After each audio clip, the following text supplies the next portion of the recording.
marea di questa notte a Venezia ha sorpreso tutti, anche il comandante della polizia locale che dice i vecchi sistemi di previsione vanno cambiati.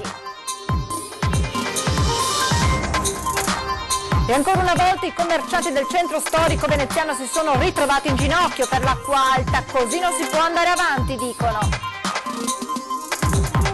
Dopo l'udienza romana ora si attende l'esito della sentenza definitiva sul referendum per la separazione tra Venezia e Mestre, Sitran pronti a candidarci alle elezioni.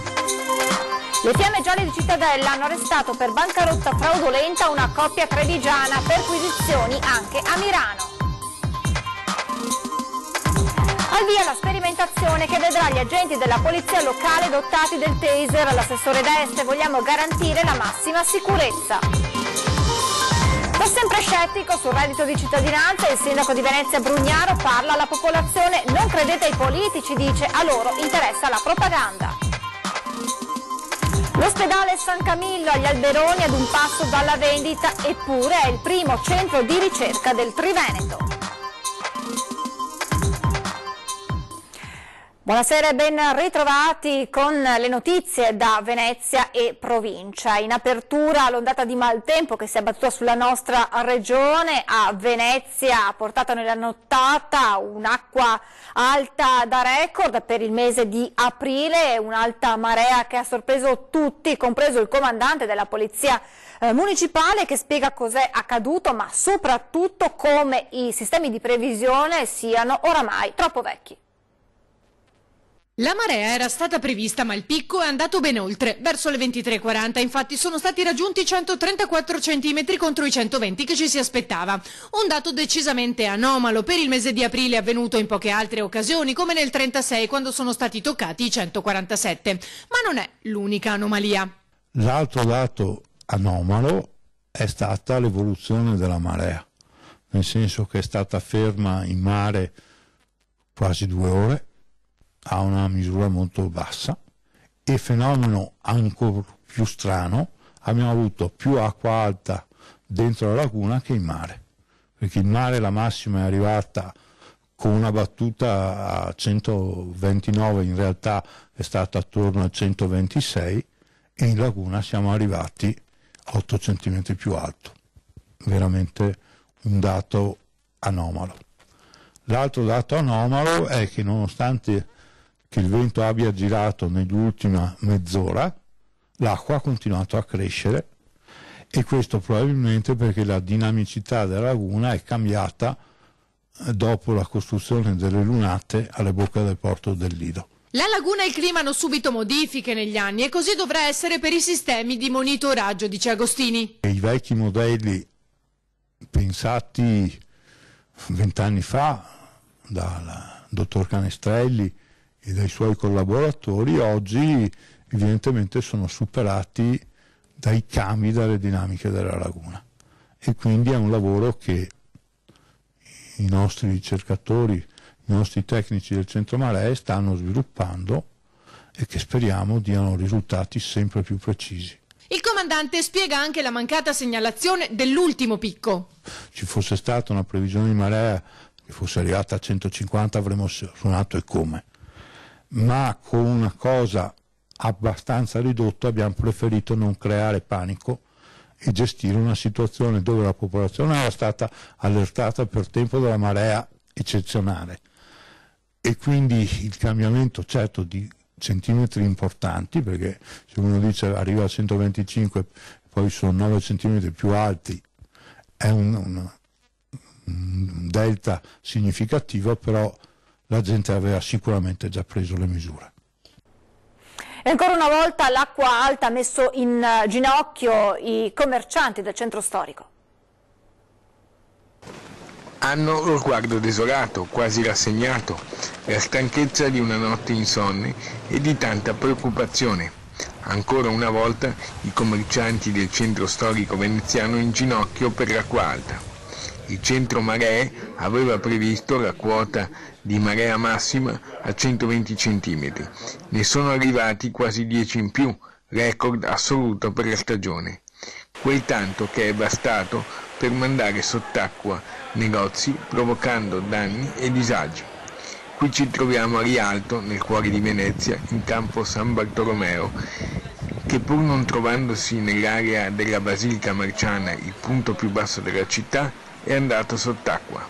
Flavio Marinello, con la moglie Valentina, da diversi anni è titolare dell'oreficeria Meneghetti l'Orfo di Venezia. Ha passato, in questi anni, molte notti insonne per mettere al riparo la merce. Racconta quello che ha trovato questa mattina. Stamattina, quando sono venuto ad aprire il negozio, ho trovato un disastro all'interno. Avevamo sollevato per 1,20 m i cassetti e purtroppo ci sono entrati 5 cm.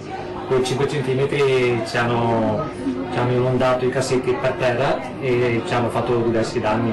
Scatole, confezioni, ennesima delusione. Così l'apertura di stamane è stata in ritardo, danni alla merce, peraltro anche articoli di grande valore.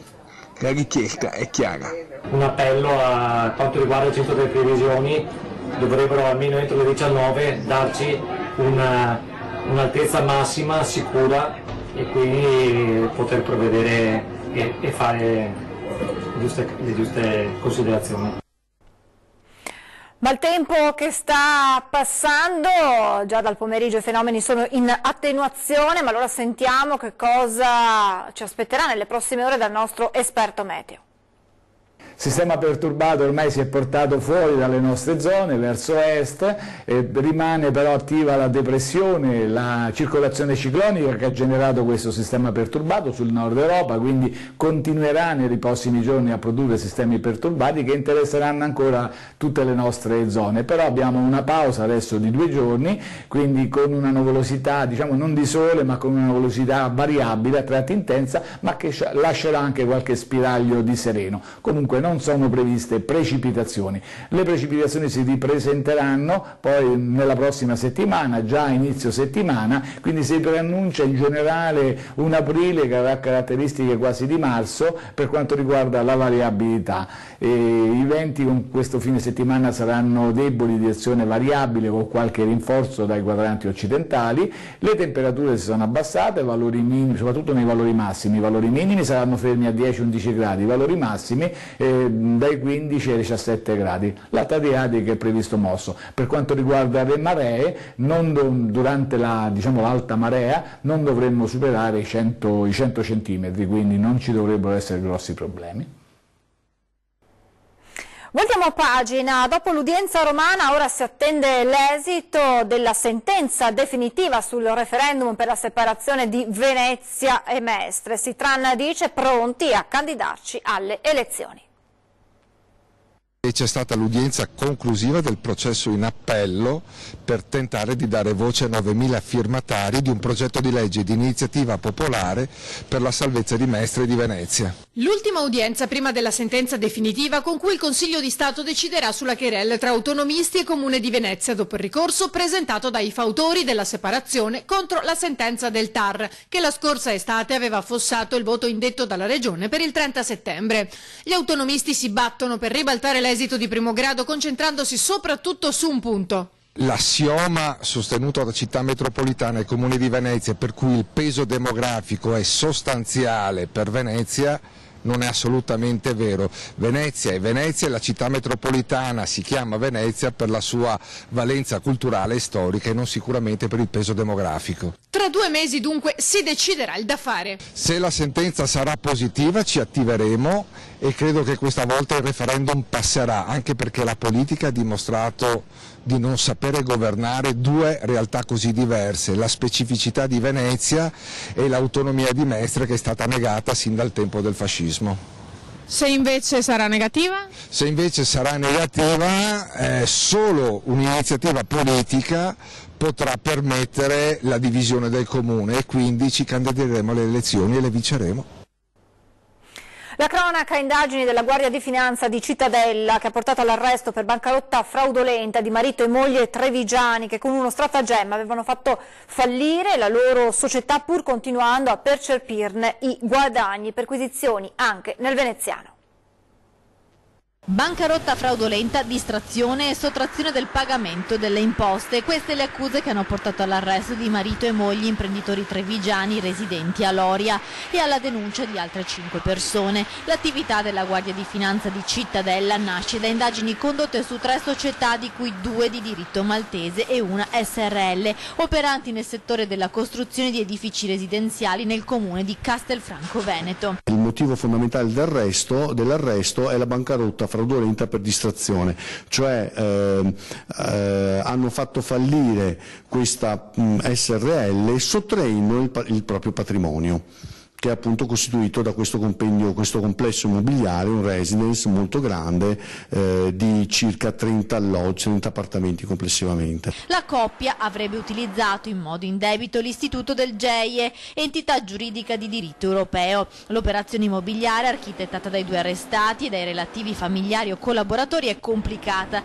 Gli indagati infatti avevano ceduto solo formalmente i beni ai 2 GEIE di Malta e a una SRL veneta, mentre in realtà continuavano ad averne la gestione diretta del patrimonio immobiliare e anche dei relativi proventi. Avevano ceduto l'intero compendio di proprietà di una SRL a un gruppo europeo di interesse economico che ha diventato proprietario degli immobili, ma i debiti e il mutuo contratto per realizzare questi immobili è rimasto in capo alla originaria SRL. Nei giorni scorsi sono scattate le perquisizioni che hanno coinvolto tutto il Veneto, sequestrato una villa ad Abano Terme, perquisito un'abitazione di un altro indagato a Campo San Martino nel Padovano. I finanzieri sono arrivati anche a Castello di Godego, Mirano e nel Veronese. Le indagini coordinate dalla Procura della Repubblica di Padova hanno consentito di sequestrare 22 immobili del valore complessivo di circa 3 milioni di euro, facenti parte di un complesso immobiliare di Castelfranco Veneto, e altri 6 immobili a garanzia dei debiti erariali per oltre 600.000 euro. Nel corso delle perquisizioni sono stati rinvenuti e sottoposti sotto sequestro anche 12.000 euro in contanti e un Rolex. I carabinieri hanno arrestato 2 giovanissimi spacciatori albanesi nel parco di San Giuliano. È stato così smantellato un giro di sostanze stupefacenti particolarmente fluente. Gli spacciatori agivano nell'area dell'omonimo bar e all'interno e nelle vicine fermate a CTV. Dopo un'attenta attività di osservazione, i militari li hanno sorpresi con le mani nel sacco. Avevano 40 grammi di cocaina e 1.000 euro in banconote di piccolo taglio. Sicurezza adesso, perché parte la sperimentazione che vedrà gli agenti della polizia locale dotati dei taser.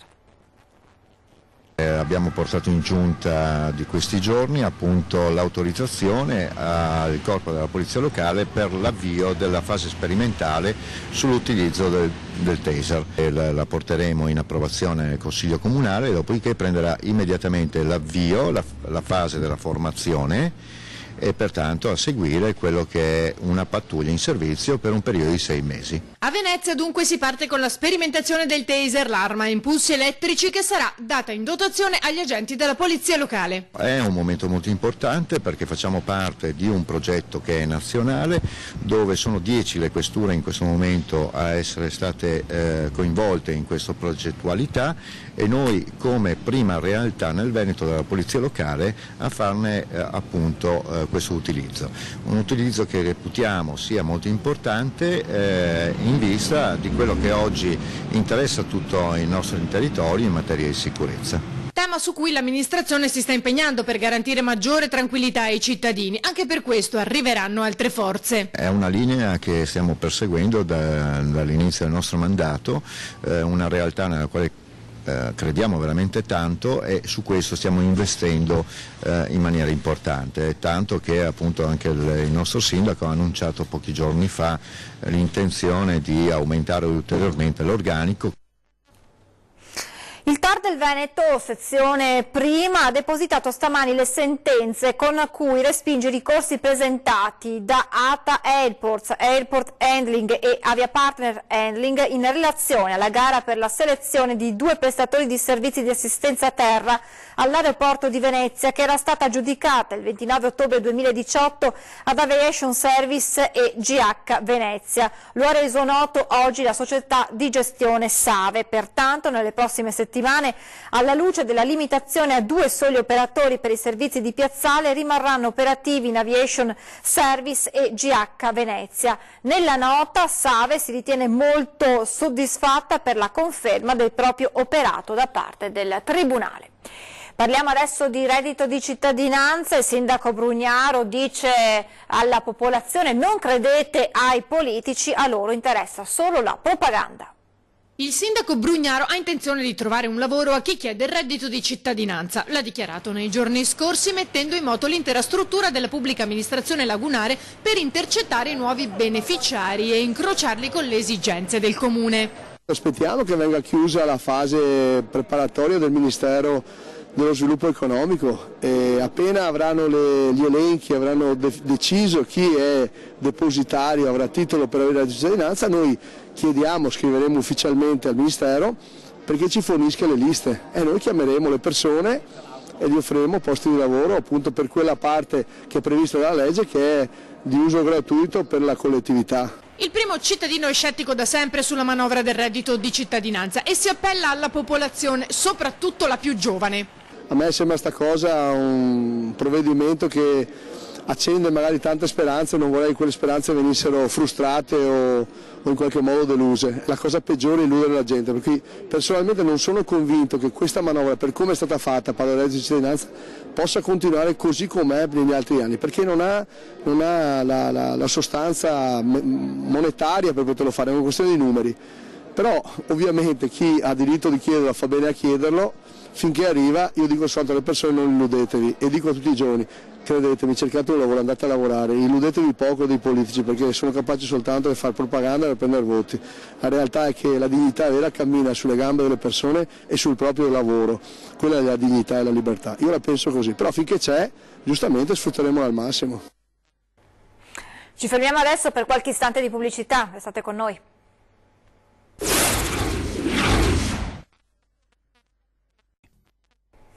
Di nuovo in diretta per parlare del futuro dell'ospedale agli Alberoni, ad un passo dalla vendita, e allora il direttore generale Pietro Von fa il punto della situazione. È a un passo dalla vendita, ma intanto l'ospedale San Camillo degli Alberoni, al Lido di Venezia, si piazza come primo IRCS, Istituto di Ricovero e Cura a carattere scientifico, di tutto il Triveneto. 24 progetti di ricerca a livello nazionale, banditi dal Ministero della Salute per un importo totale di 1.700.000 euro, che avrà ricadute importanti sull'ospedale e sul centro di ricerca. Il direttore generale dell'ospedale San Camillo, dottor Francesco Pietro Bon, fa il punto della situazione. Abbiamo vinto 4 progetti di ricerca finalizzata, che è il nostro record assoluto. Normalmente ne vincevamo un paio per ogni bando, e 4 progetti, oltretutto tutti nati e sviluppati qui all'interno del San Camillo, rappresentano un risultato assolutamente ragguardevole. È credo il numero più alto di progetti, siamo l'IRCS che ha vinto il maggior numero di progetti nel Triveneto. In quest'ottica è stato nominato il nuovo direttore scientifico Dante Mantini, che rimarrà in carica per il prossimo triennio. È molto motivato e sta già dando una impronta diversa all'organizzazione della ricerca, però parte appunto da risultati consolidati di assoluto rilievo che ci aspettiamo riesca ulteriormente ad avanzare. C'è piena sintonia con quanto richiesto dalla Regione Veneto. La Regione ci chiede di pianificare l'attività convenzionata con loro in 12esimi, siamo perfettamente in linea sia per la parte di ricovero sia per la parte ambulatoriale con quello che ci viene chiesto, e quindi direi che anche nei confronti del nostro primo committente, la Regione, stiamo veramente rispettando quanto dovuto. Confermata la trattativa di vendita, ormai addirittura d'arrivo, con le suore Mantellate che, dopo Villa Salus, acquisiranno anche il San Camillo, ma non ci sarà nessuna smobilitazione. Voci di vendita, ci sono effettivamente trattative in atto da parte dei dipendenti e dei ricercatori, le attività procedono regolarmente, perché quello che a noi interessa è che l'ospedale mantenga la sua specificità. Voltiamo pagina e torniamo a parlare del piccolo Joe.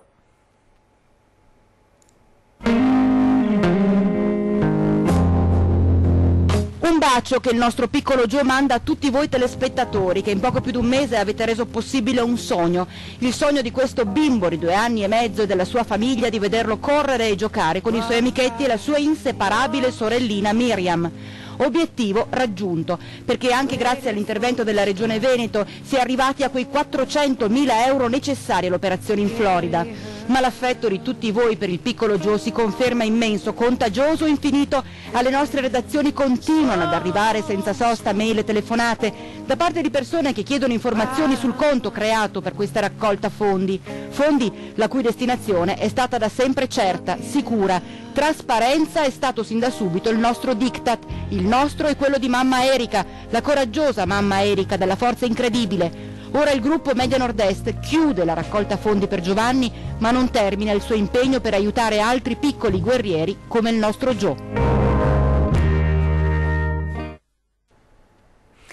Prima di salutarci vi ricordo l'appuntamento con 20:10, parleremo dell'ondata di maltempo che ha colpito la regione nelle scorse ore con un collegamento telefonico con l'assessore regionale alla protezione civile Giampaolo Bottaccin. Poi ci concentreremo sul dramma che stanno vivendo le popolazioni in Venezuela. In studio Carlos Castillo, il figlio Carlos Sergio Trevigiani di origine venezuelana. Da Venezia è davvero tutto, previsioni del tempo, grazie per averci seguito, buon proseguimento di serata.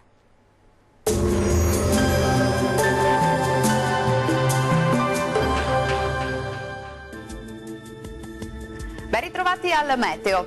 Torna ad essere più stabile il tempo sulle nostre regioni dopo il passaggio perturbato che ha causato anche qualche disagio in alcune zone, ma vediamo il dettaglio di sabato 6 aprile.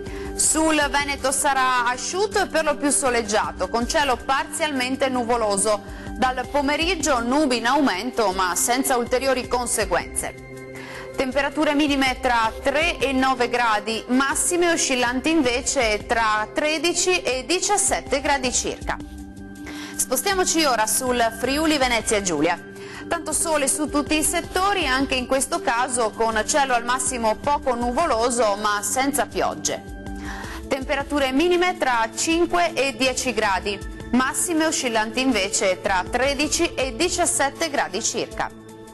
Diamo infine uno sguardo al Trentino Alto Adige. Sarà più soleggiato sui settori settentrionali, più nubi invece su quelli meridionali, con cielo a tratti anche coperto. Temperature minime sui 4 gradi, massime sui 15 gradi circa. Bene, dal meteo è tutto. Arrivederci.